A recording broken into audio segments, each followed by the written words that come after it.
किसी मुझे कल डाउट पूछा था, आंसर सही है कि नहीं ऐसा, तो ना आपने थोड़ा सा मुझे विड्थ में शायद गलती कर रखी है। ये सर्कल है, इस सर्कल से फ्लक्स निकालना है, इस सर्कल के एरिया से फ्लक्स कैलकुलेट करना है। तो इसमें करना क्या है कि वायर से x डिस्टेंस पे जाओ और यहाँ पे dx विड्थ की स्ट्रिप लो, dx विड्थ की स्ट्रिप लो। तो ये वाला जो एरिया होगा वो एरिया कैसे लिखेंगे? देखो किसी भी स्ट्रिप का एरिया लिखने के लिए उसकी विड्थ इनटू उसकी लेंथ कर दो, है ना। अब लेंथ कैसे निकालोगे? ये सर्कल के सेंटर से रेडियस ऑफ सर्कल r होगी और ये बची हुई डिस्टेंस ये a माइनस एक्स होगी, a माइनस एक्स। तो ये वाले हाइट निकाल सकते हो। अगर तुम थीटा के टर्म में करना चाहते हो तो इसको थीटा ले लो, फिर थीटा के टर्म में हाइट लिख सकते हो, है ना। ये अगर एंगल थीटा है तो r का इधर कॉम्पोनेंट कॉस होता है, r का इधर साइन होता है, तो थीटा के टर्म में ये हो जाएगा r साइन थीटा, ये हाइट आ जाएगी r साइन थीटा, टोटल हो जाएगी 2r साइन थीटा, टोटल हो जाएगी 2r साइन थीटा। तो आपने dx की गड़बड़ करी बेटा उसके अंदर। हाँ, उस सॉल्यूशन में dx की गड़बड़ करी थी, ठीक है। तो इस वायर की वजह से अंदर की तरफ जो मैग्नेटिक फील्ड थी वो की mu not I upon 2 pi x into 2r sine theta into dx, ये वो छोटे से स्ट्रिप का area into magnetic field, this is the flux, small flux, इसका इंटीग्रेशन करके टोटल फ्लक्स निकाल देना। अब इंटीग्रेशन में सब्स्टिट्यूशन करना पड़ेगा, तो सब चीज सब्स्टिट्यूट करके कर लो, या तो थीटा को एक्स के टर्म में या एक्स को थीटा के टर्म में, वो आपकी जवाबदारी, आप कैसे करना चाहते हो, आपकी इच्छा, ठीक है। तो ये थीटा क्या है दिख ही रहा है डायग्राम में, तो ये जो a माइनस एक्स है this is r cos theta, तो डिफरेंशिएट करो इसे, आपको मिलेगा माइनस dx, आपको मिलेगा minus dx is equal to r cos theta का differentiation minus sin theta d theta. तो ये सब्स्टिट्यूशन कर सकते हो आप, है ना, ये सब्स्टिट्यूशन कर दीजिए, सबसे थीटा के टर्म में लेके आ जाओ, थोड़ा मुझे लगता है शायद आसान हो जाएगा। Mu not I upon 2 pi x, अब x को क्या लिखोगे, a minus r cos theta, और न्यूमरेटर में r2r sin थीटा, और dx क्या हो रहा है देखो r sin थीटा, तो r square sin square theta into d theta. अब इसको इंटीग्रेट कैसे करना है ये आप पे छोड़ सकता हूं मैं, थीटा के लिमिट लगा लेना। चलो क्लियर ये क्वेश्चन? हाँ सर। है ना। अब इसको आगे इंटीग्रेट कैसे करोगे बताओ, cos थीटा को t ले ले कि क्या करे बताओ।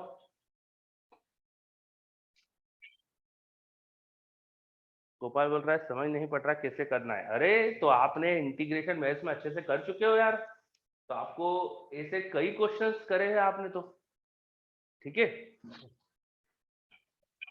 ये आना चाहिए आपको। cos थीटा को t रखो तो sin स्क्वायर थीटा अलग कर ले, नहीं इसको, इस पूरे एक्सप्रेशन को t रख दो, मुझे ऐसा लग रहा है पूरे एक्सप्रेशन को t रख दो, तो उसका डिफरेंशिएशन करोगे तो sin थीटा d थीटा कुछ बनेगा, है ना, इसको t रखोगे तो sin थीटा d थीटा बनेगा। एक sin थीटा d थीटा को तो अपन t में लेके आ जाओगे और एक sin थीटा को रूट ओवर cos स्क्वायर में कन्वर्ट कर लेना, तो डिनोमिनेटर में एक t बचेगा, न्यूमरेटर में 1 minus root over 1 minus t square ऐसा कुछ बचेगा, तो उसका अगर इंटीग्रेशन हो जाए तो कर लीजिएगा। समय बोल रहा है can be easily done with algebraic expression without changing into integration. अच्छा, तो ये विदाउट थीटा में कन्वर्ट करे आसान हो रहा है ऐसा समय बता रहा है ना। मुझे ऐसा दिख रहा है कि इसको t रख दो पूरे एक्सप्रेशन को तो थोड़ा इजी हो जाएगा, एल्जेब्रिक एक्सप्रेशन में हो जाएगा वो, है ना। न्यूमरेटर में क्वाड्रेटिक बनेगी, डिनोमिनेटर में सिंगल t बनेगा, फिर ऐसे करे होंगे आपने क्वाड्रेटिक अपॉन लीनियर। चलो तो ये कंप्लीट हो गया है। अच्छा, r sin theta d theta is dx only, r sin theta d theta is dx, अच्छा मतलब dx के टर्म में ही करे अपन, हाँ ठीक है dx के टर्म में कर सकते हो। चलो तो इसको आप करिएगा, आप कैसे भी करना है। कुछ पूछ रहा है आपने जो सॉल्यूशन भेजा था उससे जो dx लिया था उसमें क्या प्रॉब्लम है। जो सॉल्यूशन आपके ग्रुप में मैंने भेजा था ना उसमें एक गड़बड़ ये थी कि ना ये वाली जो विड्थ है which is going to be r d theta, इसको dx बोल दिया था। अगर तुम यहाँ पे एनलार्ज करके देखो तो are d theta is arc length, and the width of the circle, width of the strip, वो ये लेंथ है, ये dx है, तो r d theta is not equal to dx। ये गड़बड़ थी वहां उस सॉल्यूशन में ना, ये जो विड्थ लेना थी ना उसको r d थीटा ले लिया था। ठीक, ओके चलो, तो ये एक पुराना क्वेश्चन अपना बच रहा था, ये अपन ने डिस्कस कर लिया। मैक्सिमम बच्चे आ भी चुके हैं, तो अपन अब आगे स्टार्ट करते हैं। कल एक फिर से चीज बता देता हूँ, आपके ग्रुप पे हम डिस्कस कर रहे थे, शायद देखा हो सबने, इंटीजर का क्वेश्चन नंबर 6 आपके पेपर का। तो उस क्वेश्चन में एक गलती मिली थी, तो वो डिस्कस कर रहे थे अपन लोग। अब अपन आगे बढ़ते हैं। हाँ, सो हम लोग लास्ट क्लास में इलेक्ट्रोमैग्नेटिक इंडक्शन के काफी केसेस देख चुके थे कि इलेक्ट्रोमैग्नेटिक इंडक्शन किस किस केसेस में हो रहा है, कितना हो रहा है, ईएमएफ कितना आ रहा है, फ्लक्स कितना आ रहा है, वो सब चीजें देखी थी। अभी तक हमने कॉज नहीं समझा कि why there is generation of EMF. Faraday law तो बता रहा है कि ईएमएफ जनरेट होता है, पर क्यों होता है ये रीजन नहीं समझा। तो आज अपन उसी रीजन में आएंगे, वही रीजन समझने पे ध्यान देंगे अपन। तो आप लिख सकते हो heading cause of EMF generation, cause of EMF generation, cause of EMF generation।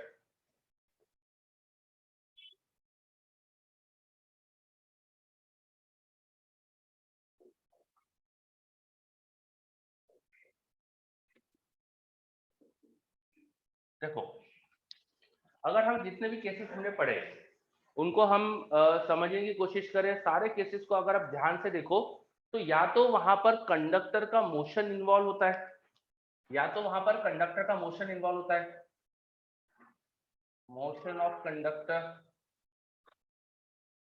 In magnetic field, motion of conductor in magnetic field हो रहा होता है। जैसे मैंने एक क्वेश्चन कराया था ना कि एक थ्रेड सर्कुलर सर्कल में थ्रेड था, उस थ्रेड के दोनों एंड पकड़ के पुल कर रहे थे, तो उससे क्या होगा, वो सर्कल जब पुल करोगे आप, वो सर्कल जब पुल करोगे, ये क्वेश्चन था कि एक ऐसा सर्कुलर शेप है, एक थ्रेड से बना हुआ, कंडक्टिंग थ्रेड से, उसको ऐसे रिंग के थ्रू उसकी दोनों एंड को पुल कर रहे हो, तो दोनों एंड को पुल करोगे तो all this points are moving inward, इन सब का मोशन हो रहा है अंदर की तरफ, इन सब का मोशन हो रहा है अंदर की तरफ, तो इसकी वजह से यहाँ कंडक्टर का मोशन है। तो या तो कंडक्टर का मोशन इन्वॉल्व होता है सिस्टम में, या इंड्यूस इलेक्ट्रिक फील्ड के लिए मैग्नेटिक फील्ड चेंज होती है, magnetic field is changing with time. जितने भी सिचुएशंस आपने देखी है वहां पर दो ही चीज होती है, जितनी भी चीजें आपने देखी है मतलब दो ही चीज होती है वहां पर, ठीक है। यस, बच्चों को समझ में आ रहा है आई थिंक। हाँ, तो या तो सिस्टम में कोई कंडक्टर मैग्नेटिक फील्ड में मोशन करता है तो वहां ईएमएफ जनरेट हो रहा है, या वहां पर मैग्नेटिक फील्ड टाइम के साथ चेंज हो रही है जिससे ईएमएफ जनरेट हो रहा है। अगर मैग्नेटिक फील्ड टाइम के साथ चेंज हो रही है तो will take help of induced electric field to explain the electromagnetic induction. और अगर कंडक्टर का मोशन हो रहा है तो मोशनल ईएमएफ से हम एक्सप्लेन करते हैं कि व्हाई देयर इज ईएमएफ। अब दोनों को इंडिविजुअली अलग अलग समझते हैं अच्छे से, तो अभी इंड्यूस्ड इलेक्ट्रिक फील्ड बाद में पढ़ेंगे, अपन आप समझ रहे हैं मोशनल ईएमएफ, हम समझ रहे हैं motional EMF. So whenever a conductor is in motion in magnetic field, when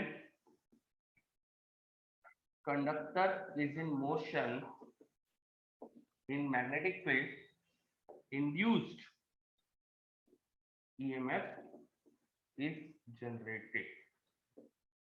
क्यों जनरेट होता है, ये क्वेश्चन बैंक में, क्वेश्चन में या एससीबी में क्वेश्चन में समझा भी था अपन ने, मैंने आपको डीसीएस में बताया था। मान लो कोई छोटा सा कंडक्टर है, मान लो कि बहुत छोटा सा कंडक्टर है, length of this conductor is dl, length of this conductor is dl, ठीक है। हाँ, एक क्वेश्चन करा था अपन ने, length of this conductor is dl। Conductor carries, conductor के अंदर फ्री इलेक्ट्रॉन्स होते हैं, फ्री पार्टिकल्स होते हैं जो मूव कर सकते हैं, जिन पे चार्ज है, जिन्हें हम बोलते हैं चार्ज कैरियर। हर कंडक्टर को कंडक्टर बोलते ही इसलिए है because there are free charge carriers in the conductor. So when conductor is in motion, when conductor is in motion, suppose ये किसी वेलोसिटी वेक्टर से ट्रेवल कर रहा है, इसकी कुछ वेलोसिटी इससे ट्रेवल कर रहा है, तो अंदर के जो फ्री चार्ज कैरियर्स थे ना, जैसे नॉर्मली हमारे कंडक्टर में इलेक्ट्रॉन होते हैं, तो इलेक्ट्रॉन भी तो मोशन में है इसी वेलोसिटी से। When conductor is in motion, electron भी इसी वेलोसिटी से मोशन में है। और सपोज ये मैग्नेटिक फील्ड के रीजन में रखा है conductor, suppose there is magnetic field into the board, for example into the board दिखाई मैंने, तो a charge particle is moving in the region of magnetic field, charge particle is moving in the region of magnetic field. हमने MEC पढ़ा है, क्या होना चाहिए, a charge particle is moving in the region of magnetic field, force लगेगा, बिल्कुल सही, उस चार्ज पार्टिकल पे फोर्स लगेगा, इनफैक्ट जितने भी अंदर चार्ज पार्टिकल है सब पे फोर्स लगेगा। बट मैं सिर्फ इलेक्ट्रॉन्स को क्यों देख रहा हूँ, because they are free to move, जो पार्टिकल फ्री टू मूव है उनको मैं ऑब्जर्व कर रहा हूँ बिकॉज दे कैन मूव, उन पे फोर्स लगेगा तो मोशन में आ जाएंगे वो, ठीक है। तो हम इस इलेक्ट्रॉन को देखिए, इससे फोर्स लगेगा, कितना लगेगा, क्यू वी क्रॉस बी, तो हम लिख सकते हैं यहाँ पर force due to magnetic field, उसको मैंने बोल दिया एफ बी वेक्टर, वो हो जाएगा charge of the particle into velocity vector cross magnetic field vector, इतना फोर्स लग रहा है, ठीक है। अब इस चार्ज पार्टिकल पे फोर्स लग रहा है और ये फ्री टू मूव है, तो डेफिनेटली इट विल मूव, इस फोर्स की वजह से मूव करेगा, ठीक है। किस डायरेक्शन मूव करेगा, फिलहाल डायरेक्शन समझने के लिए मैंने जो एग्जांपल के लिए वेलोसिटी मैग्नेटिक फील्ड की डायरेक्शन थी उससे समझते, वेलोसिटी इधर, magnetic field into the board, v cross b ऐसा आ रहा है, v क्रॉस b ऐसा आ रहा है, तो उल्टा फोर्स लगेगा because this is electron, minus multiply हुआ है, तो इलेक्ट्रॉन पे फोर्स नीचे, इलेक्ट्रॉन्स नीचे जाकर कंडक्टर के दूसरे एंड पे एक्युमुलेट होने लगेंगे, यहाँ पे इलेक्ट्रॉन एक्युमुलेट होने लगे तो यहाँ नेगेटिव चार्ज आ जाएगा, because of this force of magnetic field electron नीचे की तरफ फोर्स फील कर रहा है तो यहाँ एक्यूमुलेट होने लगे, इलेक्ट्रॉन यहाँ एक्यूमुलेट होंगे तो ऊपर वाले एंड पे हमें पॉजिटिव चार्ज दिखेगा, सही बात है क्या, because of the force of magnetic field the electrons have tendency to move in this direction, वो नीचे गए तो वहां पर इलेक्ट्रॉन्स एक्यूमुलेट हुए, ऊपर वाले एंड पे पॉजिटिव चार्ज आ जाएगा because of the deficiency of electrons, and नीचे इलेक्ट्रॉन की एक्सेस की वजह से वहां नेगेटिव चार्ज आ जाएगा, ठीक है। अब ये पॉजिटिव नेगेटिव चार्ज जब क्रिएट होंगे तो they will create some electric field, they will create some electric field, electron का मोशन नीचे हुआ और इलेक्ट्रिक फील्ड की डायरेक्शन में देखो नीचे आ रही है, यहाँ पर इलेक्ट्रिक फील्ड क्रिएट हुई है because of the motion of this charge particle, यहाँ पर इलेक्ट्रिक फील्ड क्रिएट हुई, यहाँ पर इलेक्ट्रिक फील्ड क्रिएट हुई, ठीक है। जो इलेक्ट्रिक फील्ड क्रिएट होगी वो इलेक्ट्रॉन पे अपोजिट फोर्स लगाएगी, जिस भी डायरेक्शन में वो मोशन कर रहा था उसके अपोजिट फोर्स लगाएगी, ये इलेक्ट्रॉन को ऑब्जर्व करो, मैग्नेटिक फील्ड का फोर्स अगर उस पर इस डायरेक्शन में है तो जिस डायरेक्शन में इलेक्ट्रॉन मोशन करा बिल्कुल उसके उल्टा इलेक्ट्रिक फील्ड का फोर्स आएगा, फोर्स ऑफ इलेक्ट्रिक फील्ड आ रहा है ये, हाँ कुछ कुछ हॉल इफेक्ट की जैसी चीज समझ में आ रही है, हाँ है ना, हॉल इफेक्ट के जैसा कुछ लग रहा है तो उससे रिलेटेड जैसा कुछ है, ठीक है। So there is a charge particle in a conductor. Conductor is in motion in magnetic field. Due to the motion of charge particle, it experiences force, and due to this force, it will try to move in a particular direction. Because of its movement in that direction, उसी direction में electric field induce हो रही है, and that electric field will apply a force in the opposite direction. ठीक है। अब कब तक इलेक्ट्रॉन का मोशन कंटिन्यू रहेगा, जब तक मैग्नेटिक फील्ड का फोर्स इलेक्ट्रिक फील्ड के फोर्स से ज्यादा है, जब तक मैग्नेटिक फील्ड का फोर्स इलेक्ट्रिक फील्ड के फोर्स से ज्यादा है तो इलेक्ट्रॉन्स का नीचे एक्यूमुलेशन बढ़ते जाएगा, नंबर ऑफ इलेक्ट्रॉन नीचे बढ़ते जाएंगे तो इलेक्ट्रिक फील्ड भी बढ़ेगी, अल्टीमेटली जब इक्विलिब्रियम आएगा तो दोनों बराबर होना चाहिए और फिर आपको फर्दर कोई एक्यूमुलेशन में चेंज ही नहीं दिखना चाहिए, मैक्सिमम नंबर ऑफ इलेक्ट्रॉन जो नीचे जाके एक्यूमुलेट हो जाएंगे उसकी वजह से इतनी इलेक्ट्रिक फील्ड क्रिएट हो जाएगी कि मैग्नेटिक फील्ड का फोर्स इक्वेट हो जाए, अब आपको और ज्यादा इलेक्ट्रिक फील्ड बढ़ते नहीं दिखेगी, सही बात है क्या। इन इक्विलिब्रियम जब इक्विलिब्रियम अचीव होगा तो फोर्स ऑफ मैग्नेटिक फील्ड और फोर्स ऑफ इलेक्ट्रिक फील्ड दोनों मैग्नीट्यूड में इक्वल बट डायरेक्शन में अपोजिट होने चाहिए, ये समझ में आ रहा है क्या, ठीक है। चलो तो मैं फोर्स ऑफ इलेक्ट्रिक फील्ड ढूंढ सकता हूँ, फोर्स ऑफ इलेक्ट्रिक फील्ड होगा, देखो एक माइनस साइन ऑलरेडी वहां लगा हुआ था, अच्छा ये ध्यान रखना, देखो मैंने माइनस साइन लगाया है यहाँ पे बीच में बिकॉज दोनों की डायरेक्शन अपोजिट है, they are equal and opposite, तो बीच में माइनस साइन होना चाहिए था, कई बार इसमें मिस्टेक से आप लोग इक्वल कर देते हो तो मैग्नीट्यूड इक्वल होंगे डायरेक्शन अपोजिट है, minus of force of electric field को मैं लिख सकता था charge into electric field vector. Electron का फोर्स की बात कर रहे हैं तो charge into electric field vector. तो ये मैंने इलेक्ट्रिक फील्ड का फोर्स लिखा, मैं एक काम करता हूँ ऐसा लिखता हूँ, इलेक्ट्रिक फील्ड का force equal to magnetic field का फोर्स, और मैग्नेटिक फील्ड का फोर्स था q v क्रॉस b।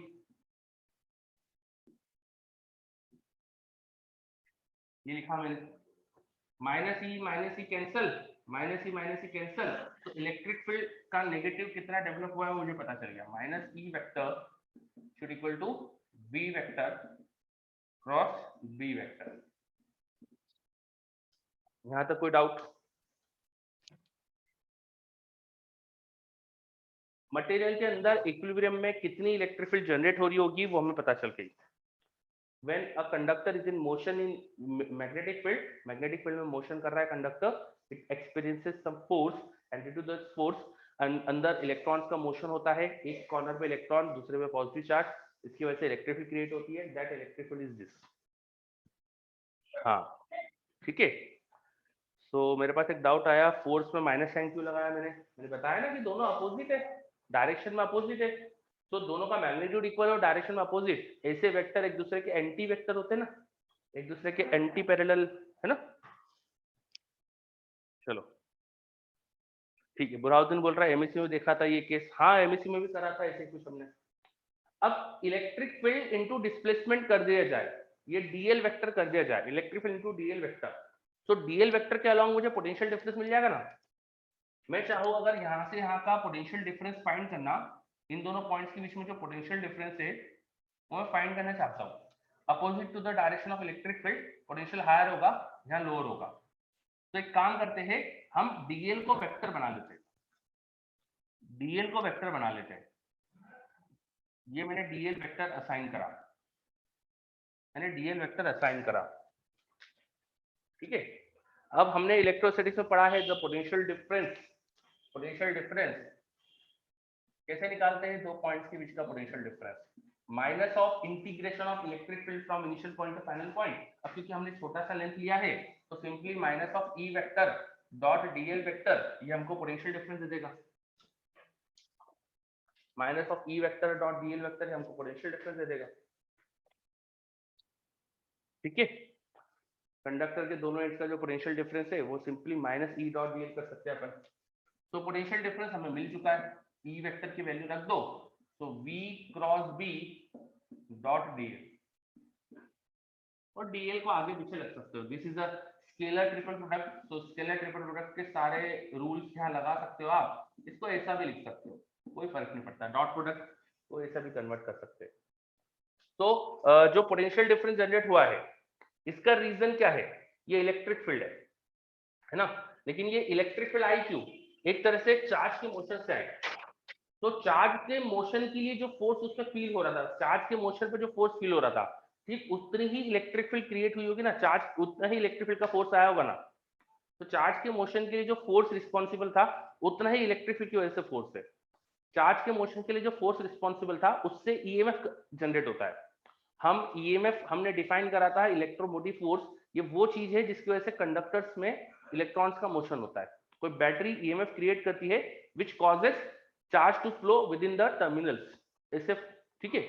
तो यहाँ कौन सा फोर्स रिस्पॉन्सिबल है ईएमएफ के लिए, मैग्नेटिक फील्ड का, और उतना ही बिल्कुल उतना ही पोटेंशियल डिफरेंस जनरेट होना चाहिए। अगर हम किसी कंडक्टर में करंट फ्लो नहीं होने दे, किसी भी बैटरी में करंट फ्लो नहीं होने दे, तो बैटरी के टर्मिनल का पोटेंशियल डिफरेंस और उसका ईएमएफ बराबर होता है, ये पढ़ा है अपन ने। But EMF is equal to delta V in open circuit condition। याद करो, एक सेल के से अगर करंट फ्लो नहीं हो रहा है, I is 0, तो उसके टर्मिनल का potential difference is equal to EMF होता है। अगर सेल का EMF ये तो पढ़ा हमने ये, है ना। चलो, तो जो पोटेंशियल डिफरेंस जनरेट हो रहा होगा यही EMF होना चाहिए, दिस इज EMF, ठीक है। याद रखो मैंने ईएमएफ और पोटेंशियल डिफरेंस अलग चीज होती है, आपको पहले भी एक्सप्लेन करा है। EMF is a non conservative thing, EMF इस तरह से नहीं कैलकुलेट होता है। EMF is not equal to electric field dot DL, that is defined for potential. तो पोटेंशियल डिफरेंस हमने निकाला, बट क्योंकि इसमें से अब कोई करंट नहीं फ्लो हो रहा है, यहाँ स्टैटिक कंडीशन आ चुकी है, इलेक्ट्रोस्टैटिक चार्ज फ्लो नहीं हो रहा है, तो बैटरी ओपन सर्किट वाली कंडीशन है। तो एक तरह से यहाँ जो बैटरी का जो ईएमएफ दिखना चाहिए मुझे इस कंडक्टर के अंदर, वो ईएमएफ डेल्टा वी के बराबर होना चाहिए। तो after this discussion we can write the EMF generated in the conductor, छोटा सा कंडक्टर, इसको छोटा सा ईएमएफ बोल दो, वो हो जाना चाहिए DL vector dot V cross B, DL vector dot V cross B. मैंने आपको शायद सेल पढ़ाते समय बताया था कि बैटरीज के अंदर non conservative kind of electric field होती है जिससे ईएमएफ जनरेट होता है, और जब ओपन सर्किट होता है सेल तो उसके टर्मिनल का potential difference equal to EMF. तो वही कॉन्सेप्ट से हमने बोला potential difference equal to EMF. For EMF we can not define E dot DL equal to EMF, ऐसा डिफाइन नहीं होता ईएमएफ के लिए। चलो आई थिंक अब ये सबको क्लियर है, सभी बच्चे अच्छे से देख लीजिए, कहीं कोई पॉइंट या आखिरी वाला पॉइंट समझ में आया कि नहीं अच्छे से। मैंने डेल्टा वी को ईएमएफ बोला है, मैंने डायरेक्ट ईएमएफ इक्वल टू ये नहीं लिखा था, उसका रीजन भी आपको बताया मैंने। चलो बच्चे बोल रहे क्लियर है, ठीक है। तो अब हमने क्या कर लिया, देखो हमने किसी छोटे से कंडक्टर को मैग्नेटिक फील्ड में मोशन करा रहे हैं, तो उस कंडक्टर के एंड्स पे कितना ईएमएफ डेवलप होता है वो हमने एक्सप्रेशन निकाल लिया, और आपको ईएमएफ की डायरेक्शन भी समझ में आ रही है। The direction of EMF is along V cross B, V cross B के अलोंग अगर डीएल वेक्टर होगा तो मैक्सिमम आएगा, वी क्रॉस बी की डायरेक्शन में ईएमएफ आता है, आपको ईएमएफ की डायरेक्शन भी पता चले, ठीक है। तो जब भी कंडक्टर मैग्नेटिक फील्ड में मोशन करे तो ईएमएफ की डायरेक्शन भी दिख रही है, अलोंग वी क्रॉस बी होता है, along V cross B higher potential होगा, और कितना ईएमएफ होगा वो भी निकाल सकते हैं। एक्सप्रेशन नोट कर लो जल्दी से। सहज पूछ रहा है what is the last point upon open circuit condition. चलो मैं एक बार फिर से रिपीट कर देता हूँ, सभी बच्चे प्लीज, अगर ये समझा नहीं रहा आपने तो आप ध्यान दीजिएगा। यहाँ पर हमने क्या बात करी थी, किसी भी सेल में जो करंट फ्लो कराने के लिए रिस्पॉन्सिबल थिंग होती है that is some non conservative kind of thing, like non conservative electric field. Actually non conservative electric field practical cells की बात करें अपन तो उसमें ना केमिकल रिएक्शंस की वजह से अंदर चार्जेस का फ्लो होता है, केमिकल रिएक्शंस की वजह से पॉजिटिव आयन जाके अपना चार्ज देना चाहते हैं एनोड पे, नेगेटिव अलग जाके देना चाहते हैं, उसकी वजह से अंदर केमिकल रीजंस की वजह से चार्जेस का फ्लो होता है। तो वो केमिकल रीजन जो है those are not conservative kind of forces, तो उनको हम है ना डिफाइन करते हैं कि नॉन कंजर्वेटिव चीजों से ईएमएफ जनरेट हो रहा है, ठीक है। अब जो ईएमएफ जनरेट होता है सेल के टर्मिनल्स का वो इक्वल टू पोटेंशियल डिफरेंस होता है when there is no current through the cell. यहां पर भी इस कंडक्टर के एंड्स का हमने इसमें कोई करंट फ्लो नहीं कराया, तो इसके एंड्स का जो पोटेंशियल डिफरेंस होगा वो इसमें इंड्यूस होने वाले ईएमएफ के बराबर होना चाहिए, इस कंडक्टर के इंड्यूस होने वाले ईएमएफ के बराबर होना चाहिए। तो इसलिए हमने बोला this delta V is equal to EMF, ठीक है, और हमने एक इक्वेशन लिख दी। फिर मैंने आपको ये भी चीज बोली कि ईएमएफ के लिए मैं directly delta V, EMF is not equal to minus E dot D. EMF जो होता है that is defined for non conservative kind of forces, तो उनके लिए अपन ये इक्वेशन नहीं लगाते। This equation is valid for potential difference, ठीक है। चलो गगनदीप पूछ रहा है डॉट प्रोडक्ट है तो डायरेक्शन क्यों। बेटा आप अगर डीएल वेक्टर की डायरेक्शन वी क्रॉस बी के अलोंग लोगे तो ईएमएफ पॉजिटिव आएगा, और आपने डीएल वेक्टर की डायरेक्शन वी क्रॉस बी से अपोजिट ले ली तो ईएमएफ नेगेटिव आएगा, ठीक है। नेगेटिव आने का मतलब कि आपने गलत डायरेक्शन मान लिए, आपको डायरेक्शन वी क्रॉस बी के अलोंग लेना चाहिए। डीएल वेक्टर अगर वी क्रॉस बी के अलोंग हुआ तो देखो ईएमएफ पॉजिटिव आएगा। चलो हाँ 2 मिनट वेट कर रहा हूं मैं, नोट कर लीजिए अच्छे से, और अच्छे से देख लीजिए, ग्राफ कर लीजिए, कहीं कुछ लग रहा है कि कुछ प्रॉब्लम लग रही है आपको तो पूछ सकते हो।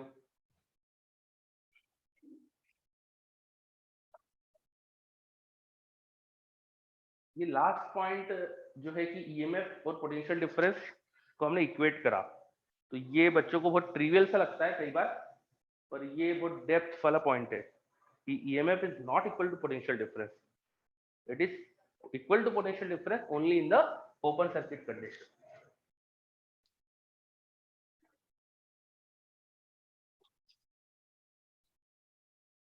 चलो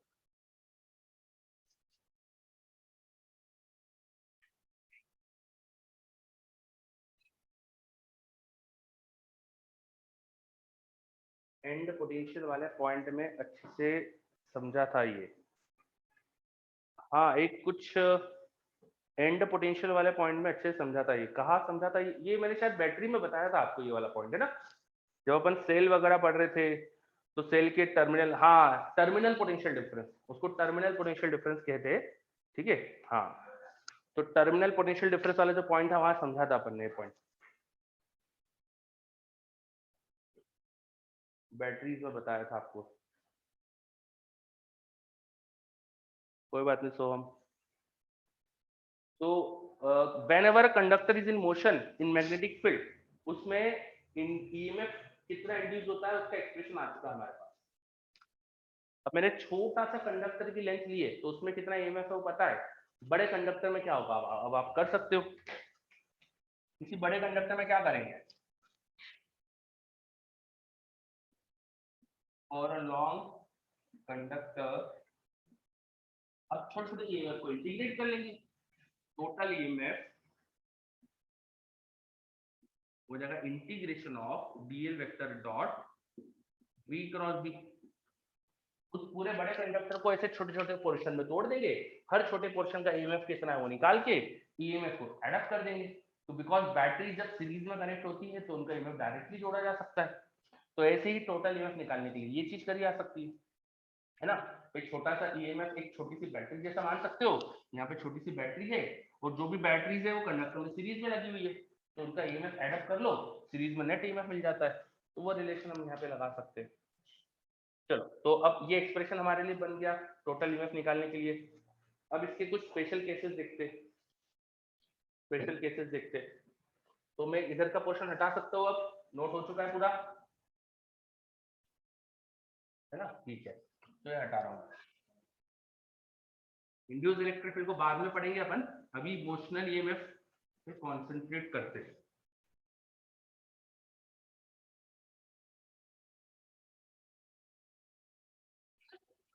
ना, मान लीजिए हम यूनिफॉर्म मैग्नेटिक फील्ड में, सबसे पहले आसान केस यूनिफॉर्म मैग्नेटिक फील्ड में, ठीक है, और कंडक्टर भी स्ट्रेट ले लेते हैं, स्ट्रेट कंडक्टर, और मोशन भी कैसा ले लेते हैं, ट्रांसलेशनल।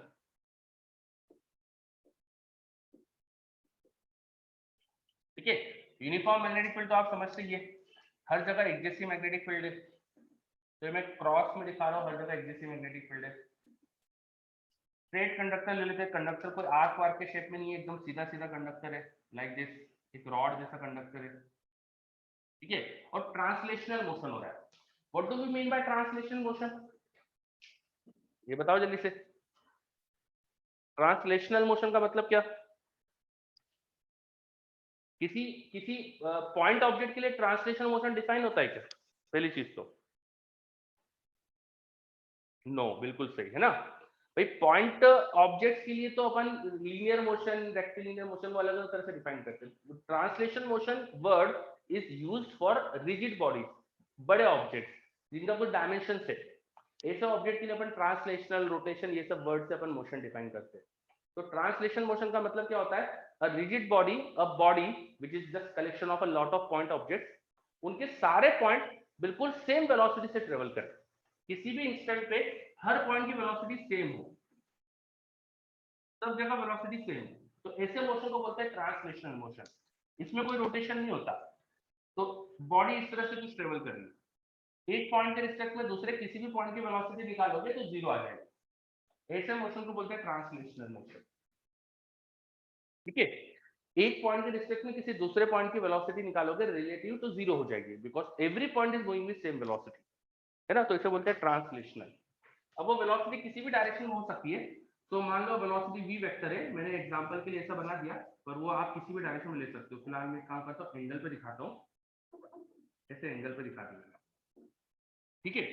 अब ट्रांसलेशनल मोशन है तो हर पॉइंट की वेलोसिटी सेम, हर पॉइंट की वेलोसिटी सेम। स्ट्रेट कंडक्टर है तो मैं कहीं पर भी अगर डीएल वेक्टर लूंगा, कहीं पर भी अगर डीएल वेक्टर लूंगा तो हर जगह डीएल वेक्टर की डायरेक्शन भी सेम आएगी, हर जगह डीएल वेक्टर की डायरेक्शन भी सेम आएगी, और मैग्नेटिक फील्ड तो सेम है, मैग्नेटिक फील्ड तो एक जैसी है। तो हमें इसमें टोटल ईएमएफ निकालने के लिए हमें इंटीग्रेशन करना था DL vector dot V cross B का, V and B at every point is same. For each DL vector, V and B, V cross B is same. So V cross B can be taken common. So I will get integration DL vector dot V cross B. ये बात समझ में आई? Integration DL vector dot V cross B. Ansh पूछ रहा है parallel velocity होती है ना? अंश मैंने बताया एग्जैक्ट सेम वेलोसिटी होती है हर पॉइंट की। एग्जैक्ट सेम होगी तो पैरेलल तो ऑटोमेटिक हो जाएगी। ठीक है, मतलब किसी भी एक के रिस्पेक्ट में दूसरे की वेलोसिटी 0। ठीक है अंश, पैरेलल होना सिर्फ कंडीशन नहीं है, सिर्फ पैरेलल कंडीशन नहीं है ना, एग्जैक्ट इक्वल होना चाहिए।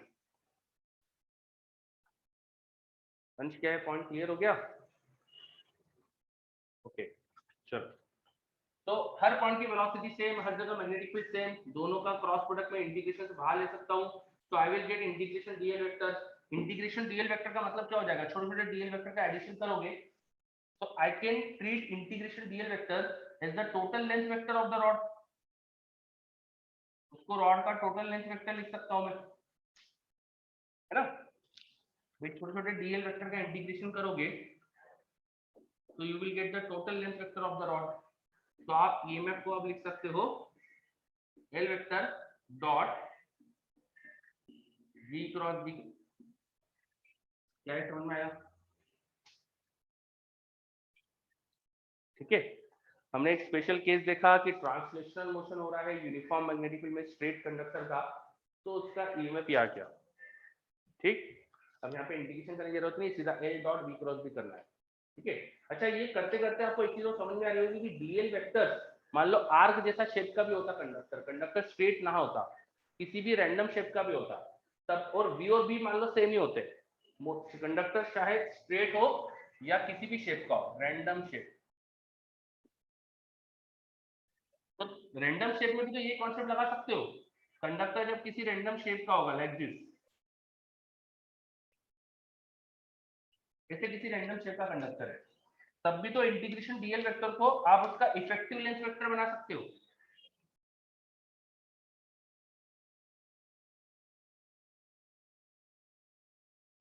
बोलो, अगर उसका भी ट्रांसलेशन मोशन हो रहा है यूनिफॉर्म मैग्नेटिक फील्ड में, ट्रांसलेशन मोशन हो रहा है यूनिफॉर्म मैग्नेटिक फील्ड में, उसमें भी तो वी क्रॉस भी कॉमन ले सकते हो। वी क्रॉस भी कॉमन ले लिया, अंदर इंटीग्रेशन डीएल बचेगा तो एल वेक्टर आ जाएगा। तो कंडक्टर चाहे स्ट्रेट हो चाहे किसी आर्बिट्री शेप का हो, अगर आपके पास मैग्नेटिक फील्ड यूनिफॉर्म और ट्रांसलेशन मोशन हो तो ये रिलेशन दोनों केस में लगा सकते हो। जैसा एमईपी में अपन ने फोर्स में देखा था ना कि फोर्स वायर में निकालना हो और अगर मैग्नेटिक फील्ड यूनिफॉर्म हो तो वायर के शेप से मतलब नहीं है, सीधा स्टार्टिंग पॉइंट एंड पॉइंट का वेक्टर बनाओ, फोर्स निकालो। सेम टाइप का लॉजिक यहाँ आ गया, एक कंडक्टर का शेप कुछ भी आर्बिट्री है in the magnetic field region which is uniform and translation motion है, तो आपको बस स्टार्टिंग पॉइंट एंड पॉइंट का वेक्टर बनाना है, मोशन ईएमएफ आ जाएगा। नोट करिए।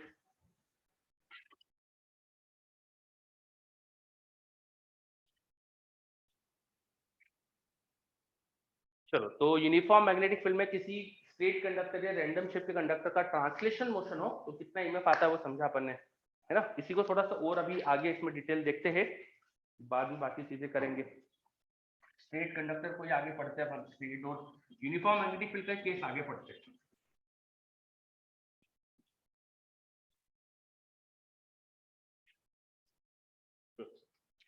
अब मान लो कि मेरे पास स्ट्रेट रॉड है, स्ट्रेट रॉड है, तो ईएमएफ ये एक्सप्रेशन लिखोगे आप इन यूनिफॉर्म मैग्नेटिक फील्ड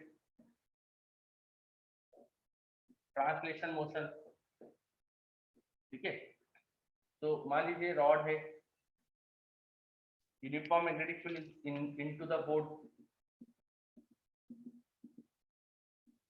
और यहाँ पे ट्रांसलेशन मोशन कर रही है, तो कोई भी डायरेक्शनल वेलोसिटी ले लेते हैं, सपोज इस डायरेक्शनल वेलोसिटी ले लो। ठीक है, रॉड में ईएमएफ किस डायरेक्शन में आएगा, v इधर, b अंदर, v क्रॉस b ऐसा कुछ आ रहा है, v क्रॉस b ऐसा कुछ आ रहा है, तो इस डायरेक्शन में ईएमएफ आएगा।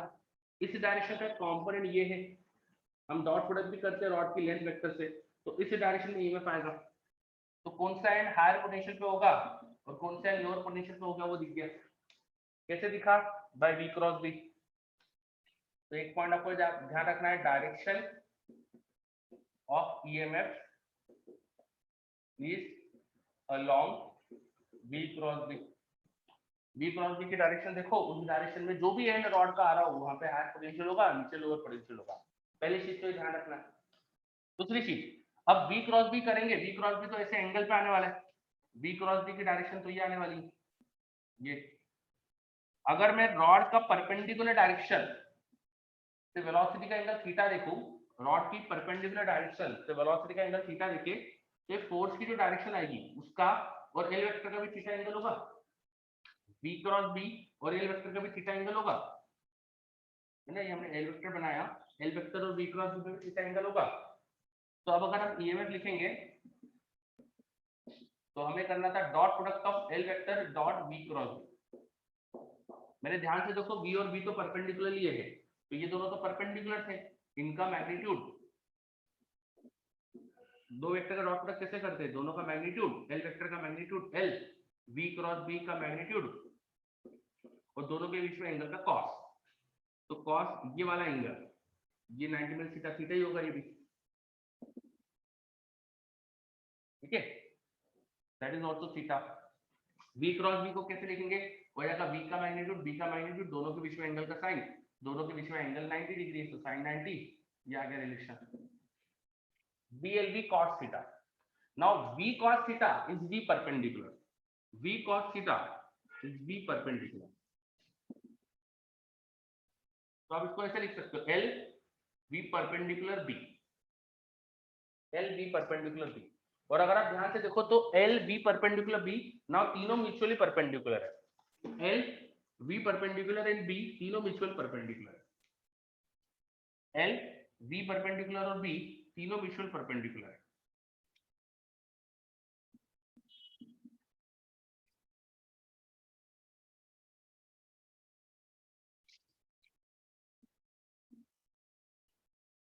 तो अगर कोई कंडक्टिंग रॉड हो जिसमें L, B, B तीनों म्यूचुअल परपेंडिकुलर है, तो इसका ईएमएफ सीधा आप लिख सकते हो BLV, where B vector, L vector and V vector are mutually perpendicular। Note करो ये। और अगर कोई भी एक वेक्टर इसमें परपेंडिकुलर डायरेक्शन में नहीं है तो उसका परपेंडिकुलर कंपोनेंट ले लेना। जैसे यहाँ हुआ, देखो वेलोसिटी का मैं इस डायरेक्शन में कंपोनेंट जो ले रहा हूँ वो मल्टीप्लाई हो रहा है, वेलोसिटी का इधर जो कंपोनेंट है वो मल्टीप्लाई हो रहा है, तो ये वाला कंपोनेंट लेके अपन BLV ईएमएफ लिख रहे हैं। तो ईएमएफ निकलने के लिए आपको तीनों वेक्टर के एक दूसरे से जो परपेंडिकुलर कंपोनेंट है वो रिक्वायर है। नोट करो ये।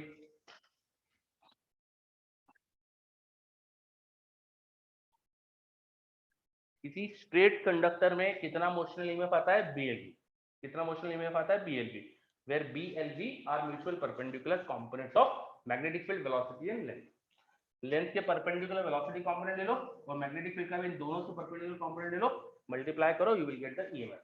And the direction of EMF पहले डिसाइड कर चुके थे, अलोंग v क्रॉस b। हाँ चलो, तो ये पॉइंट आई थिंक सबको क्लियर है। अब अगर कोई भी दो वेक्टर एक दूसरे के पैरेलल हो जाएंगे तो क्या होगा, कोई भी दो वेक्टर अगर पैरेलल होगा तो क्या होगा, मान लो कि रॉड इस तरह से मोशन कर रही है मैग्नेटिक फील्ड में कि velocity of rod is parallel to its length, velocity of rod is parallel to its length। Magnetic field अभी भी बोर्ड के अंदर ली, तो ईएमएफ कितना आएगा, 0, है ना। ईएमएफ कितना आएगा देखो, क्योंकि v क्रॉस b की डायरेक्शन क्या आएगी, v इधर v क्रॉस b ऐसा आएगा और लेंथ उसके परपेंडिकुलर, तो डॉट प्रोडक्ट 0 हो जाएगा।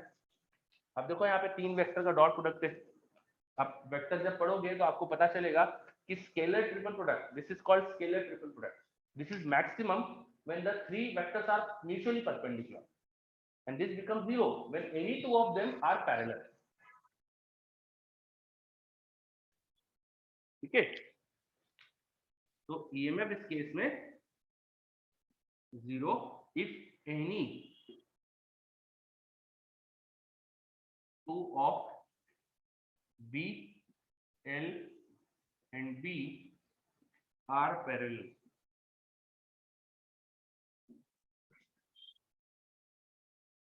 ये कौन नोट कर लो। अच्छा कुछ बोल रहा है, पढ़ा है फिजिक्स में, very good very good. Scalar triple product is zero when any two vectors are parallel to each other, and it is maximum when three are mutually perpendicular. तो ये रहा वो मैक्सिमम वाली condition. This is the maximum motional EMF which can be generated in the rod.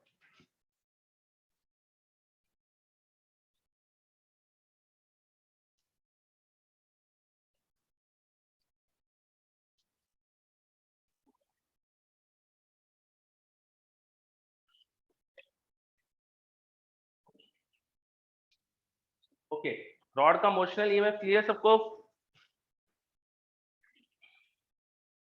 Rod में कितना motional EMF generate होता है, clear? चलो बहुत बढ़िया, है ना। अब इस पे बेस्ड बहुत सारे क्वेश्चंस कर सकते हैं। तो पहले तो कुछ सिंपल सिंपल चीजें बातें से स्टार्ट करते हैं अपन। हमने ये देखा कि कोई भी कंडक्टर है वो मैग्नेटिक फील्ड में रीजन में मोशन करे और उसकी वेलोसिटी बी और एल दोनों के परपेंडिकुलर, तो उसमें ईएमएफ का आएगा। अब हमारे आसपास कई एग्जांपल ऐसे जहां पर मैग्नेटिक फील्ड में मोशन होता है, because we all live in the region of magnetic field of earth. हम सब अर्थ की मैग्नेटिक फील्ड में रहते हैं, ठीक है। बच्चे बोल रहे हैं सेकंड वाला पॉइंट का स्टेटमेंट ब्लर है। EMF is zero if any two of B L B are parallel, ठीक है। अच्छा इसके ऊपर where B L and B are mutually perpendicular, mutually perpendicular, mutually perpendicular, ठीक है। बच्चे पूछ रहे एल वेक्टर के डायरेक्शन कुछ भी लिख सकते हैं ना? हाँ आप कुछ भी ले लो, उसमें कोई दिक्कत नहीं, लेकिन आप एल वेक्टर की डायरेक्शन कोशिश करो वी क्रॉस बी के अलॉन्ग में, तो पॉजिटिव ईएमएफ मिलेगा। अगर आप एल वेक्टर उल्टा ले लोगे तो आपको नेगेटिव ईएमएफ मिलेगा। नेगेटिव का मतलब ये होगा कि आपने जो डायरेक्शन चूज करी है उसके अपोजिट ईएमएफ, ठीक है। चलो अच्छा, तो अब कंडक्टर का मैग्नेटिक फील्ड में मोशन तो हमारे आसपास कई जगह होता है। मान लो मेरे पास जो पेन है ये कंडक्टर होता और मैं इसे ऊपर से इसे नीचे ड्रॉप कर दूं, ऊपर से इसे नीचे ड्रॉप कर दूं लाइक दिस, है ना। अब मैं इसको ऐसे ड्रॉप करता हूँ ईएमएफ आने के लिए, ऐसे ड्रॉप कर दूं लाइक दिस, ठीक है। मान लो कंडक्टर है and you know that there is magnetic field of earth here. Suppose आपके मैंने बता दिया कि this is south direction, this is north direction, इस तरह की मैग्नेटिक फील्ड है, इस तरह की मैग्नेटिक फील्ड अर्थ की मैग्नेटिक फील्ड का हॉरिजॉन्टल कंपोनेंट ऐसा है। आपने पता है पढ़ा है ना, डिक्लिनेशन डिप एंगल भी होता है, हॉरिजॉन्टल से कुछ एंगल पे होती है अर्थ की फील्ड।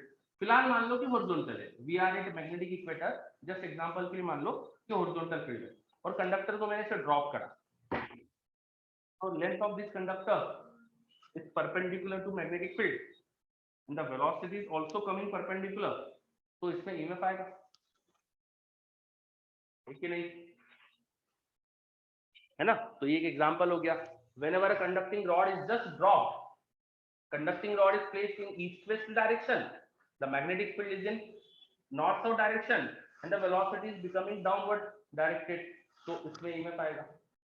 या अगर इस कंडक्टर को सीधा मोशन कराऊं और हम ऐसी जगह पर है जहां कुछ डिप एंगल है, तो there is some vertical component of magnetic field also, vertical component of magnetic field भी हो जाएगा उस केस में। मैग्नेटिक फील्ड हॉरिजॉन्टल से कुछ एंगल पे होती है, उसका वर्टिकल कंपोनेंट भी हो जाएगा।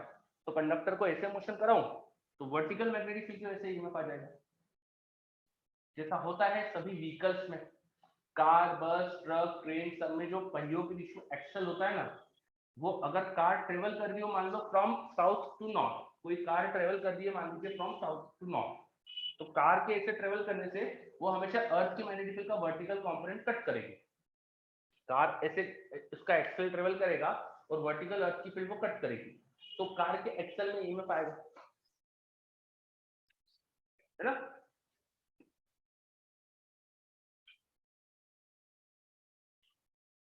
ठीक है, सो कई सारे देन सारे मूविंग कंडक्टर को कुछ करने से शॉक लगना चाहिए, टच करने से नहीं।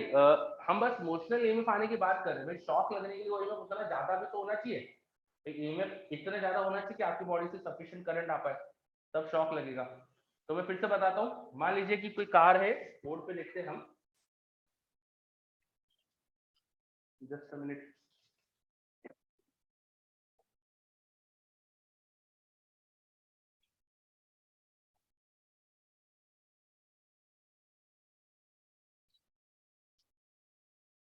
मान लीजिए कि कोई कार या कोई बस ट्रक कुछ भी है जो ट्रेवल कर रहा है, चलो फिलहाल ट्रक बना दिया मैंने, ठीक है। ये ट्रक ट्रेवल कर रहा है इधर, किस डायरेक्शन में ट्रेवल कर रहा है, नॉर्थ, उसकी वेलोसिटी नॉर्थ में। अर्थ की मैग्नेटिक फील्ड जो होती है वो हॉरिजॉन्टल से एक एंगल पे होती है, मैग्नेटिक फील्ड ऑफ अर्थ, वो एंगल होता है डिपेंडेंट। तो अर्थ की मैग्नेटिक फील्ड का एक वर्टिकल कंपोनेंट है बीबी, अर्थ की मैग्नेटिक फील्ड का एक वर्टिकल कंपोनेंट है बीबी। जब कोई ट्रक इस तरह से ट्रेवल कर रहा है तो ट्रक के पहियों के बीच में एक्सल होता है ना, या कोई भी ट्रक के ऊपर एक रॉड रख देगा इस तरह से। मान लीजिए ट्रक के पीछे का प्लेटफॉर्म था, तो किसी ने यहाँ पे ट्रक के ऊपर एक रॉड रखी हुई है, लाइक दिस, ऐसी रॉड रखी हुई है। तो this rod is moving in this direction, तो रॉड की लेंथ जो को वो परपेंडिकुलर है बिल्कुल मैग्नेटिक फील्ड से, मैग्नेटिक फील्ड का vertical component is in downward direction, तो इस रॉड में आना चाहिए, समझे, ठीक है, यस, है ना। चलो, मोटर्स और बाकी चीजों में ये रेजिस्ट करेगा, मोशन की इफिशिएंसी डिक्रीज होगी। हाँ रचित, ये चीज डेंजरस कभी नहीं हो सकता, बिल्कुल सही, ये रेजिस्ट थोड़ा बहुत करता है, पर this motional EMF is very small, because अर्थ की मैग्नेटिक फील्ड कितनी होती है, 0.1 से 0.5 गॉस के बीच में करीब आती है। अर्थ की मैग्नेटिक फील्ड बहुत स्मॉल होती है, it is from 0.1 to 0.5 gauss, and gauss is 10⁻⁴ tesla, तो 10⁻⁴ टेस्ला के तो ऑर्डर में मैग्नेटिक फील्ड है, ठीक है। और फिर बी, और फिर उसमें एल और बी मल्टीप्लाई होंगे, तो बहुत कम ही ईएमएफ आएगा, माइक्रो वोल्ट टाइप का ईएमएफ आता है, मिली वोल्ट टाइप का ईएमएफ आता है, इतना कम होता है कि भाई उससे कोई करंट वरेंट नहीं आ पाता ज्यादा, ठीक है। तो डेंजरस कुछ नहीं होगा ये। चलो, तो ये पॉइंट क्लियर सबको कि व्हीकल के मोशन के कई सारे केसेस बना सकते हैं अपन, क्योंकि हम सब अर्थ की फील्ड में, तो अर्थ की फील्ड में कंडक्टर के कई मोशन के केसेस होंगे जिसमें आपको मोशनल ईएमएफ दिखेगा, ठीक। चलो, अब एक और एग्जांपल, भाई मोशन व्हीकल के अलावा एयरप्लेन भी तो करते हैं, एयरप्लेन जब मोशन करेगा तो उसके विंग्स में भी तो ईएमएफ आ सकता है, उसके हेड और टेल में भी तो ईएमएफ आ सकता है, डिपेंडिंग अपॉन कैसा सिचुएशन है, किस मैग्नेटिक फील्ड को क्रॉस कर रहा है वो, यस, है ना। हाँ, तो एयरप्लेन वाले केसेस में भी आ सकता है मोशनल ईएमएफ, वहां थोड़ा ज्यादा हो सकता है क्योंकि स्पैन ज्यादा होगा, तो वहां थोड़ा ज्यादा हो सकता है, ठीक है। चलो, तो इलस्ट्रेशन भी है मॉड्यूल में इसके बारे में, ठीक है। तो हमने ये पॉइंट समझा कि भाई बहुत सारे व्हीकल के मोशंस में उनमें ईएमएफ आ सकता है, ठीक है, ये पॉइंट अपना क्लियर है, ठीक है। अब आगे बढ़ते हैं, हम कुछ क्वेश्चंस वगैरह देखते हैं मोशनल ईएमएफ बेस्ड, कुछ क्वेश्चंस वगैरह देखते हैं मोशनल ईएमएफ बेस्ड। तो पहला क्वेश्चन क्यों ना व्हीकल से स्टार्ट करें, लिखो, a car is travelling, a car is traveling on a straight horizontal road, a car is traveling on a straight horizontal road, on a straight horizontal road from south to north direction, a car is traveling on a straight horizontal road from south to north direction, from south to north direction, speed of car, speed of car is 54 kilometer per hour, speed of car is 54 kilometer per hour, 54 kilometer per hour.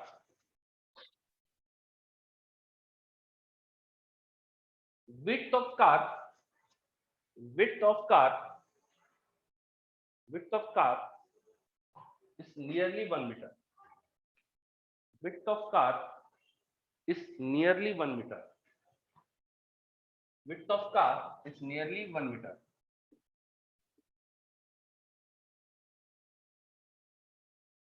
Magnetic field of Earth,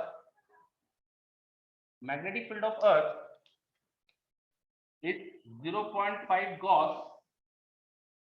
Magnetic field of Earth is 0.5 Gauss with angle of dip to be 60 degree.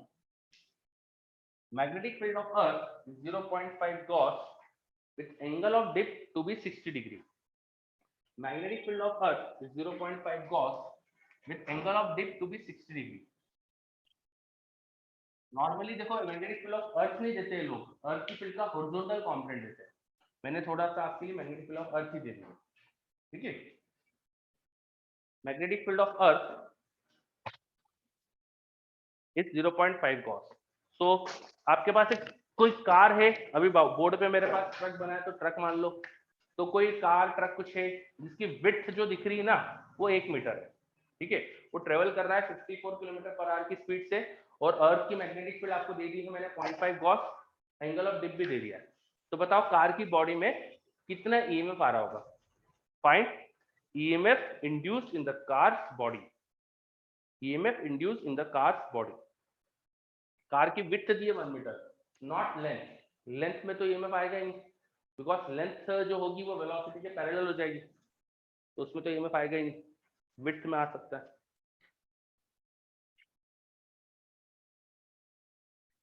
चलिए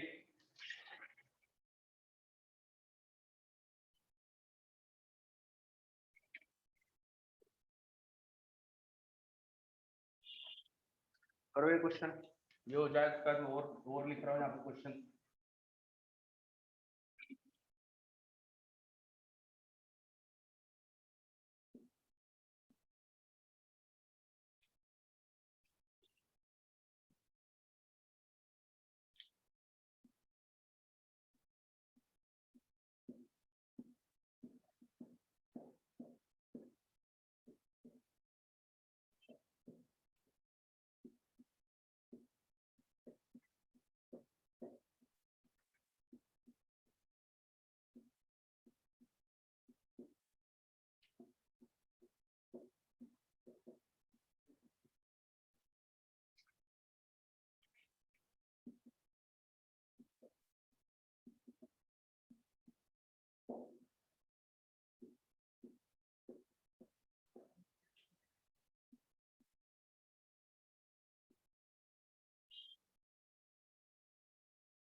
चलो बच्चों के reply आ रहे हैं मेरे पास।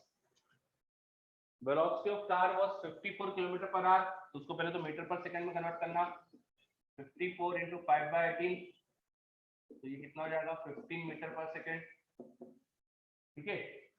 फिर motion UF के लिए देखो तीनों म्यूचुअल परपेंडिकुलर होना चाहिए, तो वेलोसिटी इधर है, विड्थ ऐसी होगी, उन दोनों का परपेंडिकुलर डायरेक्शन में, मतलब वर्टिकल कंपोनेंट ऑफ अर्थ लेना पड़ेगा, फील्ड ऑफ अर्थ का वर्टिकल कंपोनेंट लेना पड़ेगा, क्योंकि हॉरिजॉन्टल कंपोनेंट तो वेलोसिटी के अलाउंग है, ठीक है, तो उससे तो फील्ड आएगी नहीं, वर्टिकल कंपोनेंट ऑफ अर्थ लेना पड़ेगा।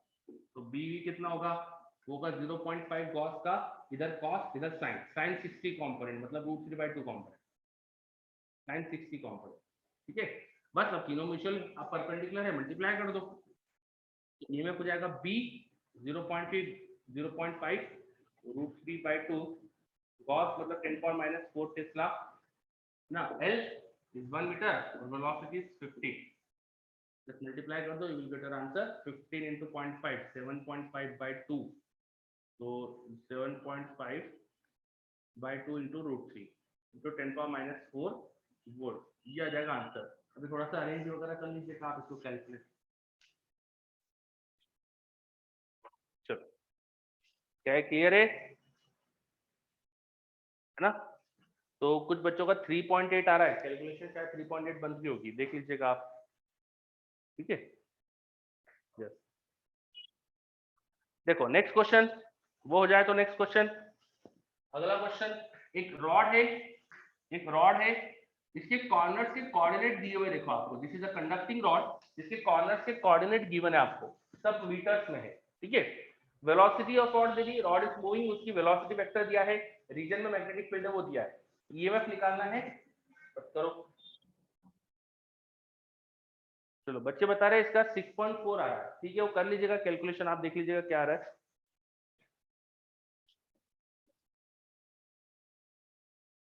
सेकंड क्वेश्चन भी करो आप।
चलो रॉड वाला क्वेश्चन हो गया क्या?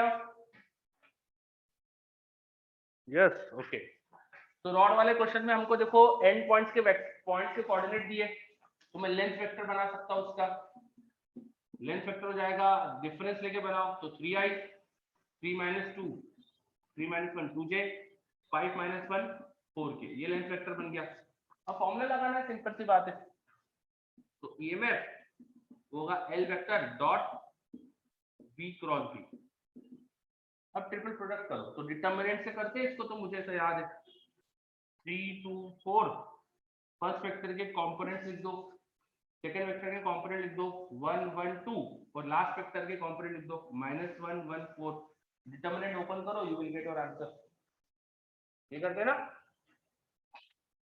कितना आएगा 3 into 4 - 2, 4 - 2 is 2, 2 into 3 6, 2 into -2 -4 -2 -4 -6, -6 into 2 -12, last 4 into 1 plus 1, ये 2, 2 into 4 8,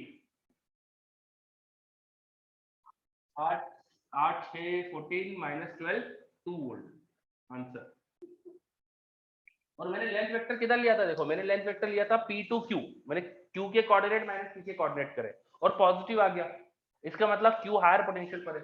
लेंथ वेक्टर की डायरेक्शन में हायर पोटेंशियल है अगर P में पॉजिटिव आ जाए। तो यहाँ से क्या समझ में आ गया, कौन हायर पोटेंशियल पर है?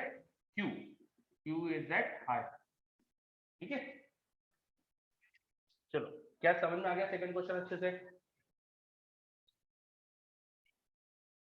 Yes. Third question next, there is a circular ring, there is a circular ring which was initially just touching here। वो सर्कुलर रिंग है ना, T0 पे ऐसी थी, यहाँ टच कर रही थी, उसकी जो सरकमफेरेंस है वो यहाँ टच कर रही थी ना। उसको कांस्टेंट स्पीड v से हम मूव करवा रहे हैं, कांस्टेंट स्पीड v से हम मूव करवा रहे हैं, v स्पीड कांस्टेंट है जिससे हम इसको मूव करवा रहे हैं। तो v स्पीड से इसको मूव कराने की वजह से t टाइम पर vt डिस्टेंस से आगे आ गई, t टाइम पर vt डिस्टेंस आगे आ गई। तो बताओ इसके अंदर कितना ईएमएफ जनरेट हो रहा है? इसमें फ्लक्स चेंज हो रहा है तो ईएमएफ आ रहा होगा, तो बताओ कितना ईएमएफ जनरेट हो रहा है? Find EMF induced in the ring, find EMF induced in the ring, find EMF induced in the ring.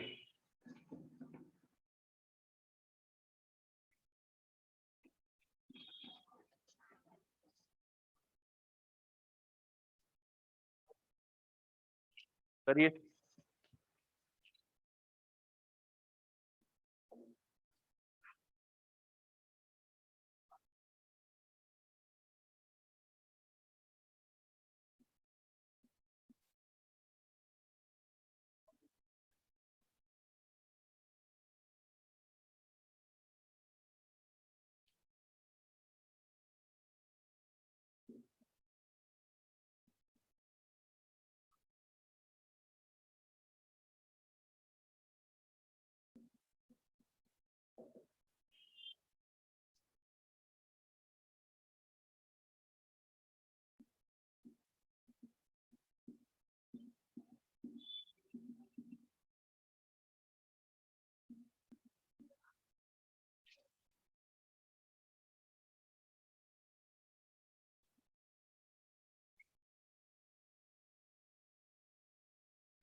चलो सर्कल वाला क्वेश्चन क्या दिया था? सर्कल है जो पहले बाउंड्री को टच कर रहा था, टी टाइम में वो यहाँ पहुंच गया, इस इंस्टेंट पर इसमें ईएमएफ पूछा है मैंने आपसे, जनरल टाइम टी। ठीक है, क्वेश्चन को कैसे करें? तो दो तरीके से कर सकते हैं। देखो मोशन में पढ़ लिया है तो इसका मतलब ये नहीं कि पुराने जो अपन ने तरीके पढ़े वो भुला दो अपन, वो भी अपन कर सकते हैं। तो एक तरीका तो ये हो जाएगा कि इस एरिया में फ्लक्स कितना है वो लिखो as a function of time, उसको डिफरेंशिएट कर दो। ये बात समझ में आई क्या? है ना भाई, फ्लक्स लिख लो as a function of time, इसको डिफरेंशिएट करो, उससे भी ईएमएफ आता है। ठीक है, दूसरा तरीका मोशनल ईएमएफ। मोशनल ईएमएफ थोड़ा आसान होगा, इसलिए मैं मोशनल ईएमएफ से बताता हूँ आपको। ये कंडक्टर अभी मोशन में है, v स्पीड से जब ट्रेवल कर रहा है ये लूप, तो आपको दिख रहा है कि ये जो इधर यहां से लेके यहां तक का पूरा पोर्शन है कंडक्टर का, वो v स्पीड से आगे बढ़ रहा है। कंडक्टर के शेप से तो कोई मतलब होता नहीं हमको, जब यूनिफॉर्म मैग्नेटिक फील्ड हो, ट्रांसलेशनल मोशन हो, तो कंडक्टर के शेप से कोई मतलब नहीं। आप बस उसके एंड पॉइंट का इफेक्टिव वेक्टर बना के उससे मैग्नेटिक फील्ड लिख सकते हो। तो एंड पॉइंट का इफेक्टिव वेक्टर कितनी लेंथ का बनेगा, ये लेंथ ढूंढ लो।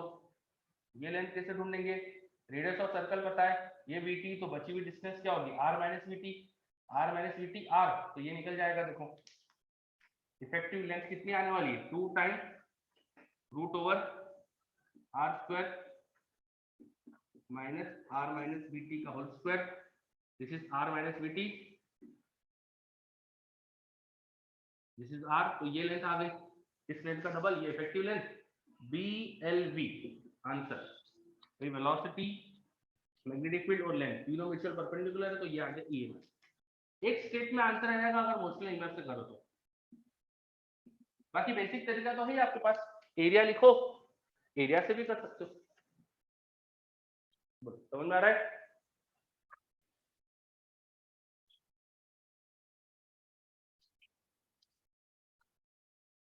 देखो सभी बच्चे, क्या ये क्लियर हो रहा है?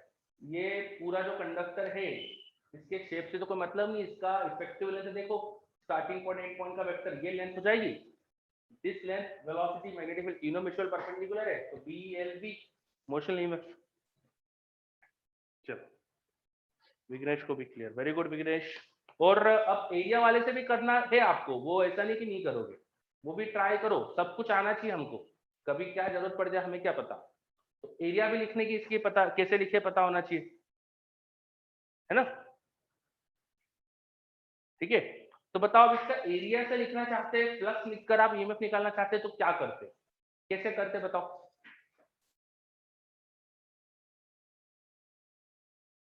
फ्लक्स लिख के ईएमएफ, बच्चे बोल रहे थीटा ले लेते, आर्क एंड ट्राइंगल का एरिया, हाँ बिल्कुल सही। एक काम करो, वो करने के लिए ये जो पूरी आर्क थी ना, ये जो पूरी आर्क थी, ये इस आर्क का एरिया निकालो, उसमें से मुझे ये वाला एरिया बाहर माइनस करना है, तो ये ट्राइंगल का एरिया हटाकर तुम ये वाला एरिया ढूंढ सकते हो, और पूरे सर्कल में से ये वाला एरिया माइनस कर दो, है ना? एक तरीका मुझे ऐसा लग रहा है, समझे क्या? ये जो पूरा आर्क बन रहा है, ये देखो ये एक आर्क है, मुझे ये वाला एरिया निकालना है, तो पूरा जो आर्क है उस पूरे आर्क का एरिया निकाल सकते हो, क्योंकि आर्क का एंगल मिल जाएगा, आर्क का एंगल मिल गया तो आर्क का एरिया आ गया, आर्क के एरिया में से ट्राइंगल का एरिया माइनस करो तो ये एरिया आ गया, अब पूरे सर्कल में से ये एरिया माइनस कर देना। ठीक है, हाँ ठीक है, वही क्या इसमें, वेरी गुड। तो वो वैसे करके भी चेक करना, यही आएगा, करके चेक करना है ना, उसको छोड़ना मत आप। ठीक, चलो अगला क्वेश्चन देखो, समझो।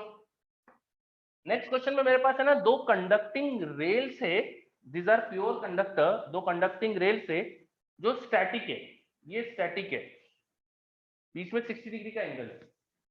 एक मेरे पास तीसरी कंडक्टिंग रॉड है, this is also conducting rod, but it is with some resistance, उसमें रेजिस्टेंस है, t इक्वल टू 0 पर वो यहाँ थी, t इक्वल टू 0 पर वो रॉड यहाँ थी, t 0 पर वो यहाँ थी, t 0 से उसको धीरे धीरे धीरे आगे बढ़ा रहे हैं अपन with constant speed v, constant speed v से उसे हम आगे लेके जा रहे हैं, t 0 पर रॉड यहाँ थी, उससे अपन कांस्टेंट स्पीड v से आगे बढ़ा रहे हैं।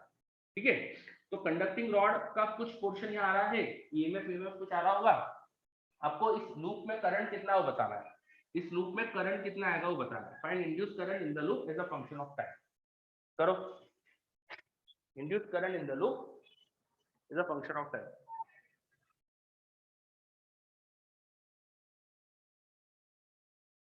चलो करो नेक्स्ट वाला क्वेश्चन।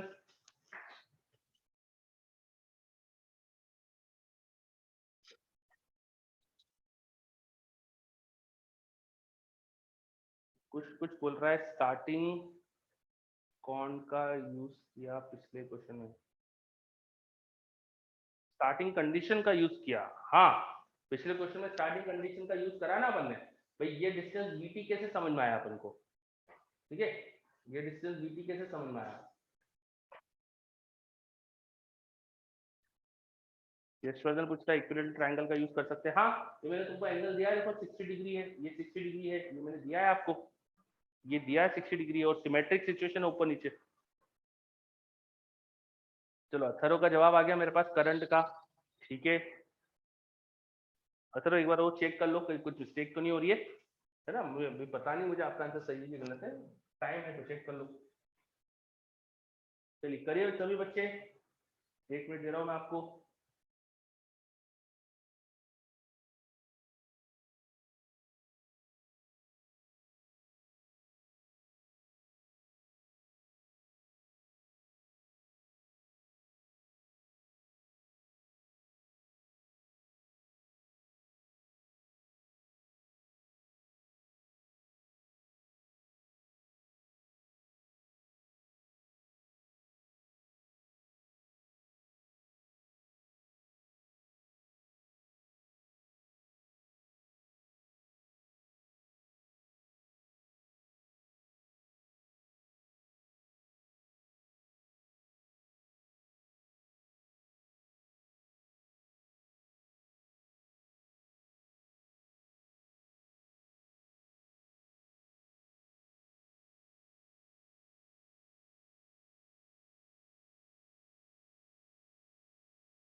चलो काफी बच्चों के जवाब आ रहे हैं मेरे पास, ठीक है। अब मैं भी सॉल्व करता हूँ, आंसर मेरे को याद नहीं है, मैं भी निकालूंगा आपके सामने।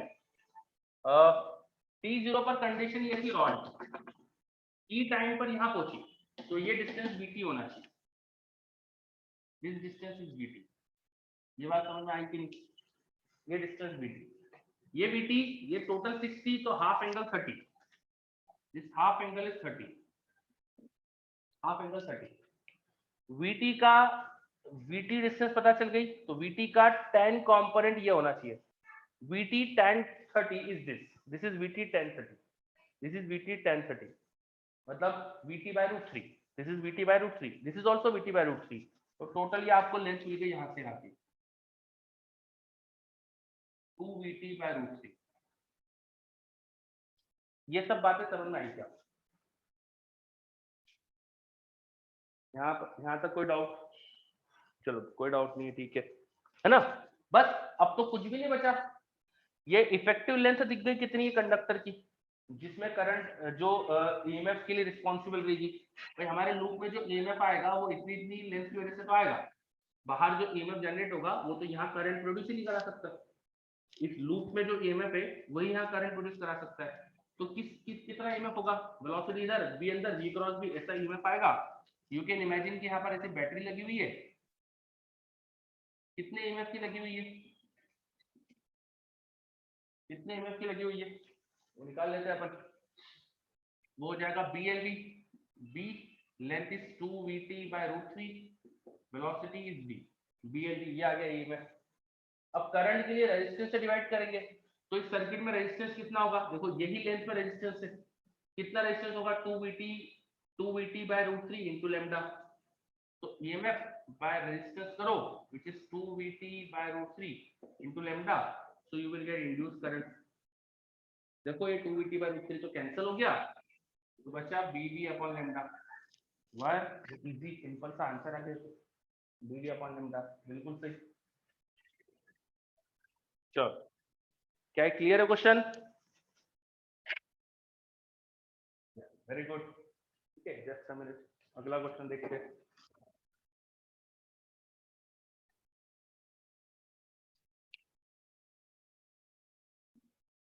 नेक्स्ट क्वेश्चन करते हैं।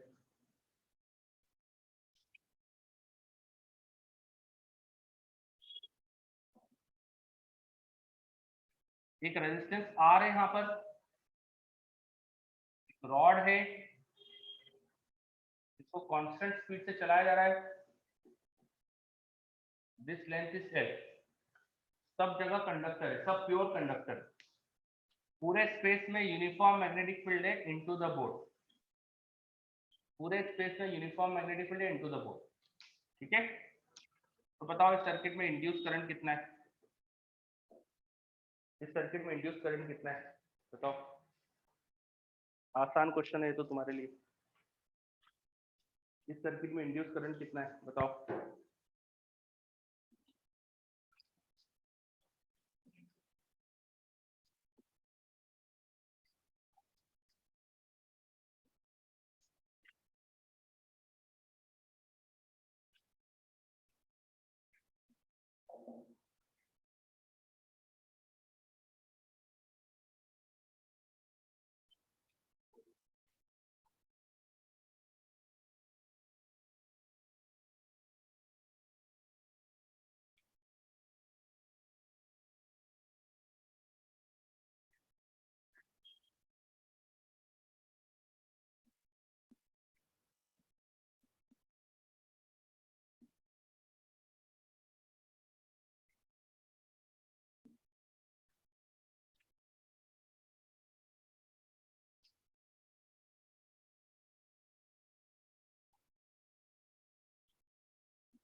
चलिए नेक्स्ट क्वेश्चन, ये वाला क्वेश्चन तो आसान है काफी, रॉड एल लेंथ की है, वेलोसिटी मैग्नेटिक फील्ड, इसमें मोशनल ईएमएफ आएगा बीएलवी, उसकी डायरेक्शन इधर होगी, बी बी वी क्रॉस भी ऊपर, तो बैटरी ऐसी दिखा सकते हो, है ना, इस तरह से बैटरी दिखा सकते हो बीएलवी। बस अब बीएलवी की बैटरी दिख रही है, तो ये सर्किट में कहीं और तो रेजिस्टेंस नहीं, इसके अलावा जो करंट होना चाहिए बीएलवी अपॉन आर, सिंपल सी बात, ये होना चाहिए आंसर। क्या है, क्लियर है क्वेश्चन, क्या है क्लियर अच्छे से, यस ठीक है। तो ये मैंने इसलिए कराया ताकि आपको मैं बैटरी लगाना बता सकूं बस, कि इस रॉड के अंदर बैटरी ऐसा दिखा सकते हैं, ठीक है। अपना टाइम हो चुका है तो मैं रुकूंगा, लेकिन अगला क्वेश्चन फटाफट देख लेते हैं, ये हो जाएगा। तो नेक्स्ट क्वेश्चन देखो, फिर से वैसे ही सेटअप है, जहां रेजिस्टेंस शो करे हैं उसके अलावा कहीं कोई रेजिस्टेंस नहीं है। ये जो रॉड है इसमें रेजिस्टेंस शो करा है, देखो मैंने लिखा है रेजिस्टेंस पर unit length of rod is R by lambda, तो ये जो रॉड है इसमें रेजिस्टेंस है, ठीक है। ये पूरी रॉड ट्रेवल करी जा रही है with speed v, and this rod is in contact with this rails, तीन रेल्स से, अब देखो यहाँ पर इन तीनों रेल्स पे वो कांटेक्ट में, तीनों रेल पे वो कांटेक्ट में, this distance is 2l, this distance is l, ठीक है। तो ये सेटअप है पूरा, आपको मुझे बताना है कि इस रेजिस्टेंस में कितना पोटेंशियल डिफरेंस है, पॉइंट पी क्यू का potential difference, find delta V P Q, find delta V P Q, P Q point का पोटेंशियल डिफरेंस बताओ, करो ट्राई, पी क्यू पॉइंट का पोटेंशियल डिफरेंस बताओ।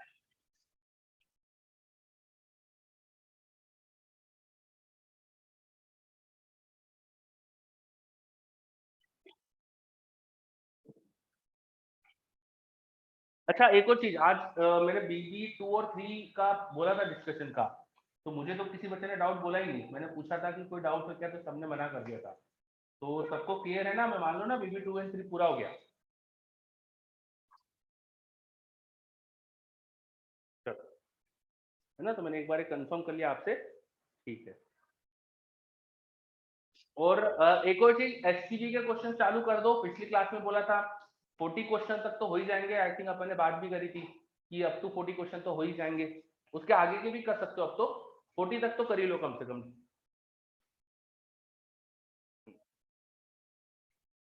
पीक्यू का पोटेंशियल डिफरेंस पूछा है,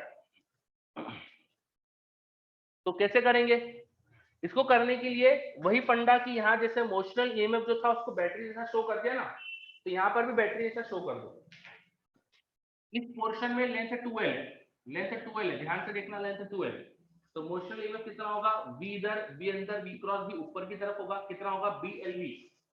तो BLV मतलब 2L डाल देना वहां पे, तो यहाँ ईएमएफ आएगा 2BLV, तो नीचे वाले पोर्शन में ईएमएफ आएगा ओनली BLV।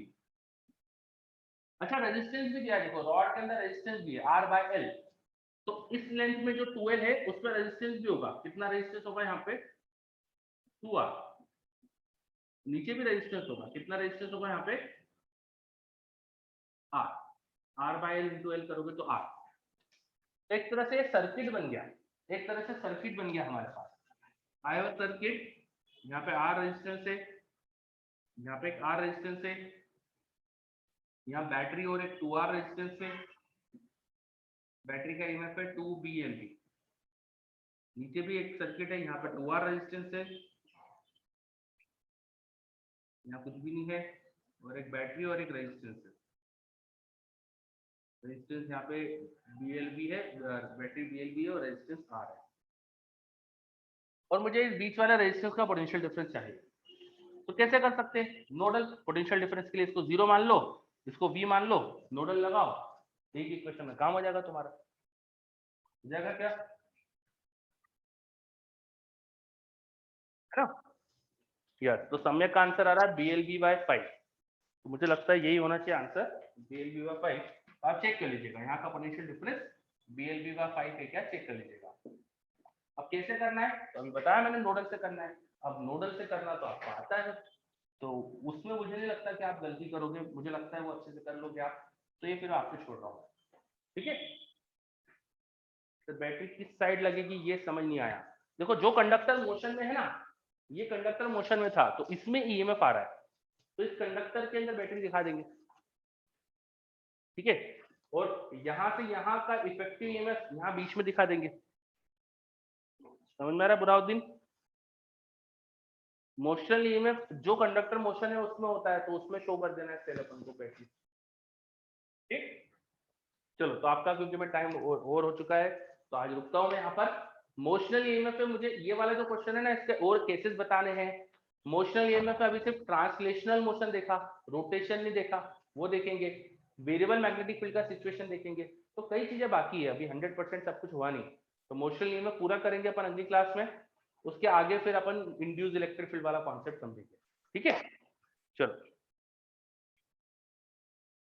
सर, वो पूछ रहा है प्लस माइनस कैसे डिसाइड करे बैटरी का, अच्छा प्लस माइनस कैसे डिसाइड करे बैटरी का, तो वो कैसे निकालना है, मैंने बताया था ना, ईएमएफ की direction is in V cross B, B किधर था वो देखो, B अंदर है, तो V क्रॉस B की डायरेक्शन में ईएमएफ आएगा, तो ऐसे दिखाना है बैटरी, क्लियर है क्या, B क्रॉस B।